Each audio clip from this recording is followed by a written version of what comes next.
So, the ancient religion of Babylon, they all have one thing in common: the sacred feminine. The sacred feminine. The sacred feminine.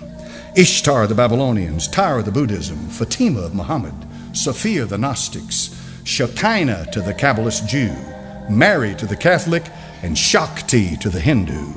These all have one thing in common: the sacred feminine. And the sacred feminine is going to take you back to the source of light, because the light that resides in that place that Plato talked about, you need a path to get back to that light. Listen, this is important. She is the one to take you to that light. Now, I'm going to give you a guess. Tell me this morning, who do you think that light is? You remember what this subject's all about? Lucifer. He's the light bearer.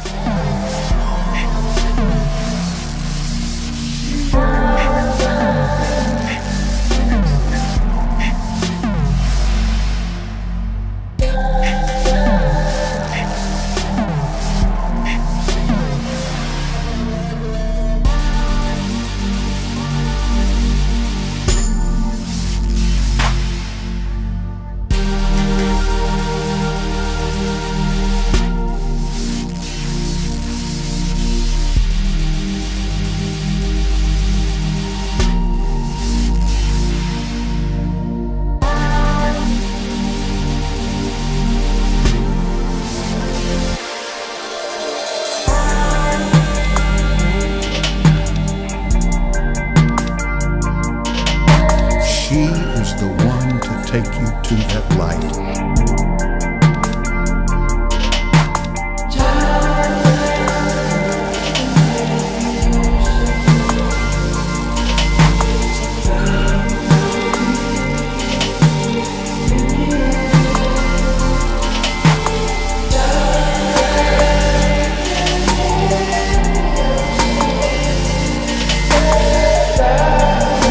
Look there, we've got the same kind of symbology on a Catholic basilica, which is kind of ironic.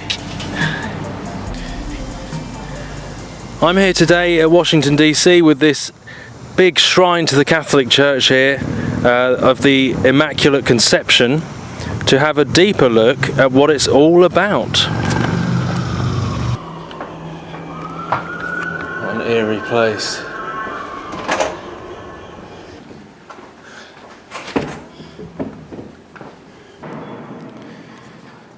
So let's go down into the belly, the underworld, where masses take place, into the heart underneath this, the tomb of this huge temple.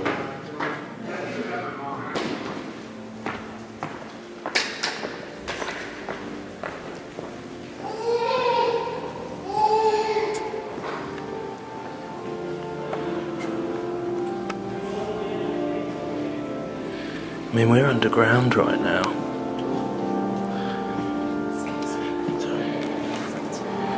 This is underground, this is in the belly, underneath the big temple.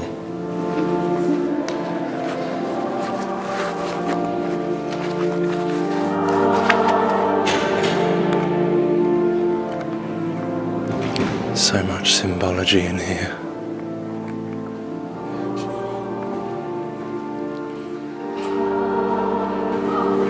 The National Shrine of Immaculate Conception. The birth pangs of the New Age, of abominations, ecumenical, one world under Rome.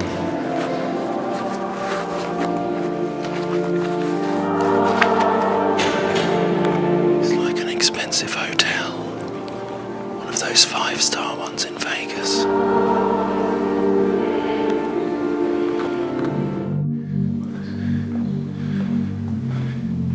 I mean, if that is not revering the Mother.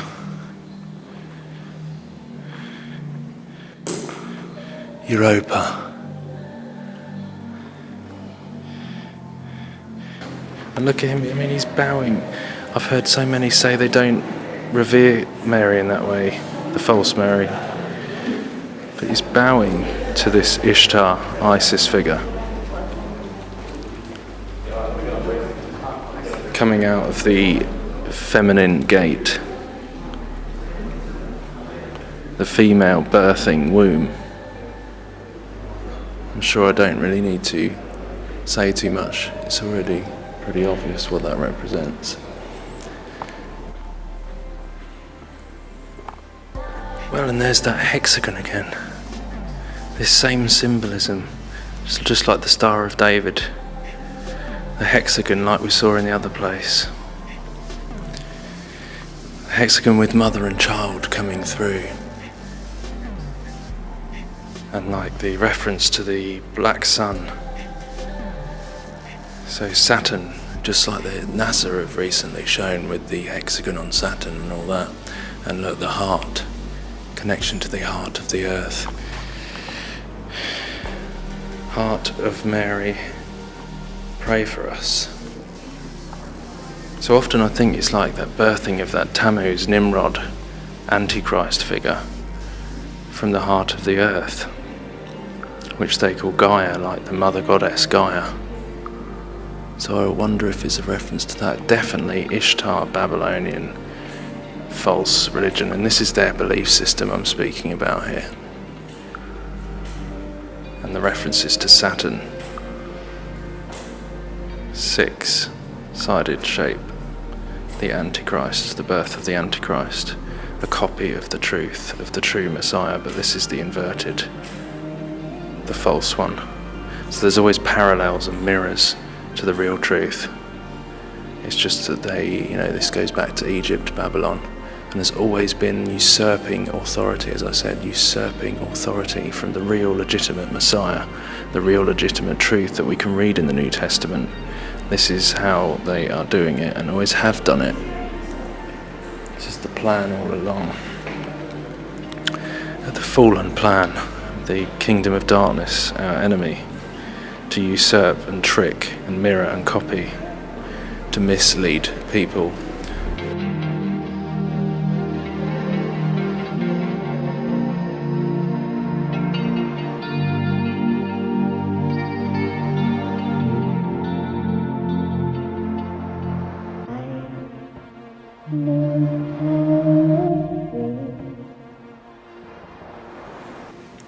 Look, pillars and archways, all the same designs as the other places, and she's sitting on a foundation stone there, behind these pillars where the veil would be, like in the Holy of Holies again, same representation, the Mother Goddess, Semiramis, Diana and child, the false Mary.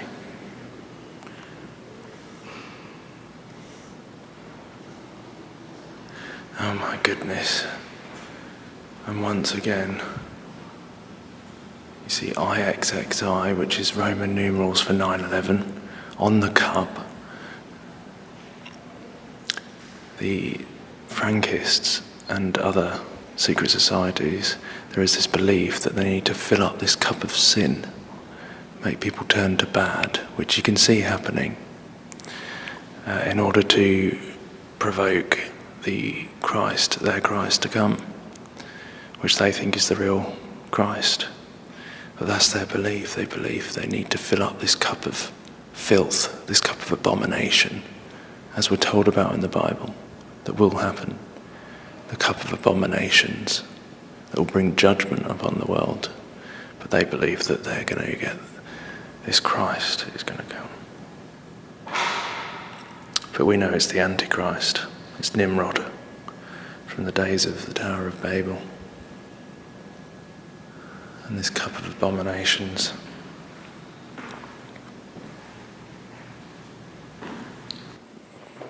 Mate!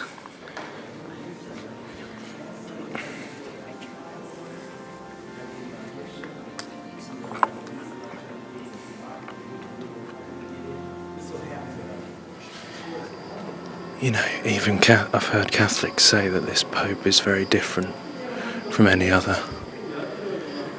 The way he's uniting religions and one world, ecumenical, new world order.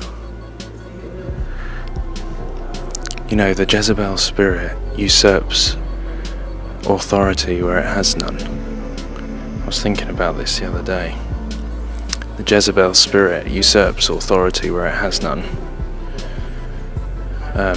And this is kind of the way this new ecumenical religion, Babylonian New Age religion, is working. Usurping authority over where it has none. You know, it's pretty interesting.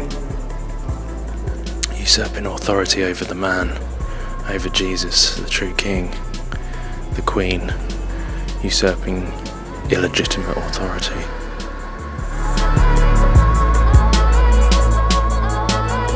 She is the one to take you to that light.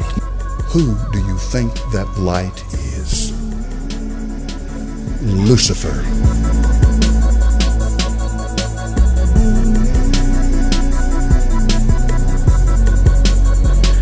I mean, please do not tell me this is not an ornate temple of Diana, the mother goddess.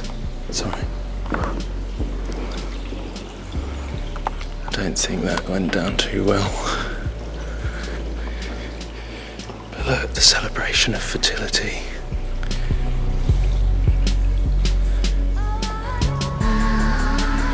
The birth of Tammuz.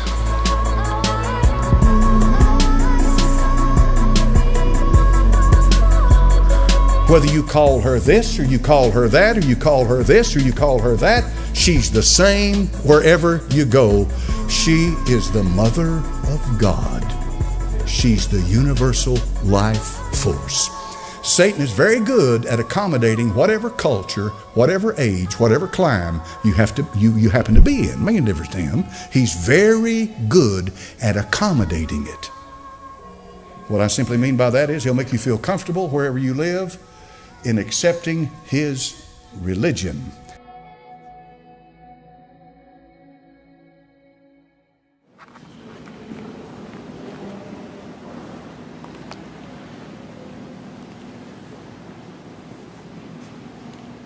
You say you were going to take it back?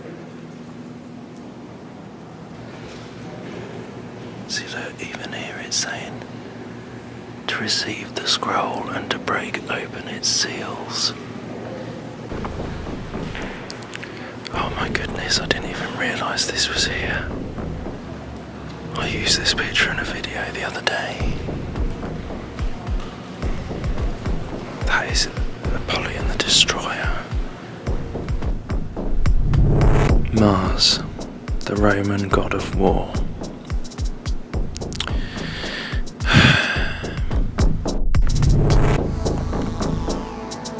And we've got that same representation of the Holy of Holies type thing, and him raising out of it Apollyon the Destroyer, the Antichrist.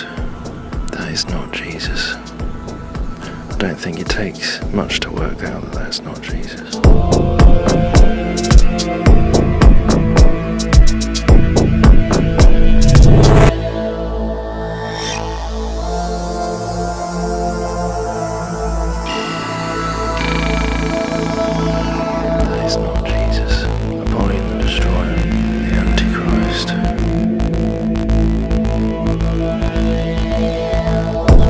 Our coverage this morning of Pope Francis in America with Nora at the White House. Nora? Thank you, Gail. You know, Pope Francis is also going to celebrate his first Mass in the United States, and that is at the Basilica of the National Shrine of the Immaculate Conception. Now, he is the third Pope to visit the Basilica that is on the Catholic University of America campus. And Chip Reed is there to show us what to expect this afternoon. Chip, good morning. Well, good morning. You know, around here, most people simply call it the Shrine, and it is a beautiful building. It is the largest Roman Catholic church in America. In fact, they're expecting about 25,000 people here this afternoon to see and hear the Pope celebrate Mass